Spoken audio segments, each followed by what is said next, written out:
Conferenza stampa oggi da parte della Curia per la presentazione di ciò che sarà il programma di una settimana santa intensa. Ecco, quali le novità da sottolineare? La settimana santa sarà vissuta ad Agrigento con le solite tradizioni e riti naturalmente che già sono previsti nella programmazione liturgica. Quest'anno le due confraternite vivranno diversi momenti insieme, sia la confraternita dell'Addolorata che la confraternita del Santissimo Crocifisso, la Domenica delle Palme, il Giovedì Santo e la notte di Pasqua si raduneranno attorno al Vescovo, proprio perché nelle rettorie non sarà possibile celebrare il Triduo Pasquale e i riti della settimana santa. È una settimana santa all'insegna sempre della sobrietà, perché naturalmente facciamo tutto con gli sforzi dei confrati, di quanto la comunità ecclesiale di Agrigento riesce ad offrire, ma che vuole dare nel segno di questa sobrietà anche uno stile. Questa processione del Cristo appassionato la mattina, che passerà per le vie del centro storico, sempre più svuotato, sempre più abbandonato, vuole essere il segno anche di una presenza di un Dio e di una comunità di credenti che non si dimentica non solo di questi spazi, ma anche delle poche persone che dentro le case del tragitto della processione vivono. Noi ci impegniamo a fare sì che queste nostre tradizioni, nel senso più bello della parola, possano essere vissute e soprattutto calate dentro il popolo, dentro la nostra gente, perché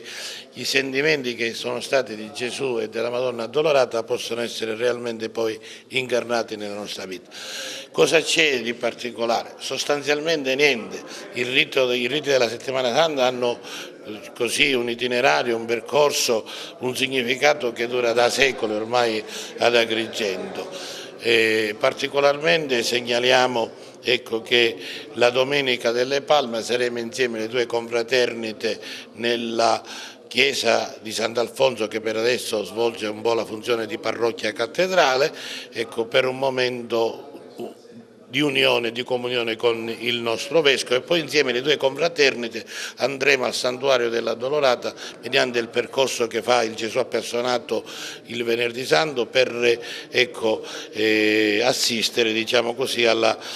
discesa della Madonna, per essere messa in quella che sarà il fercolo che poi la porterà per le strade della città il Venerdì Santo. Anche il Giovedì Santo ci saranno insieme le due confraternite nella messa che si chiama Ingena Domine, sempre nella chiesa di Sant'Alfonso, come momento di unione nel nostro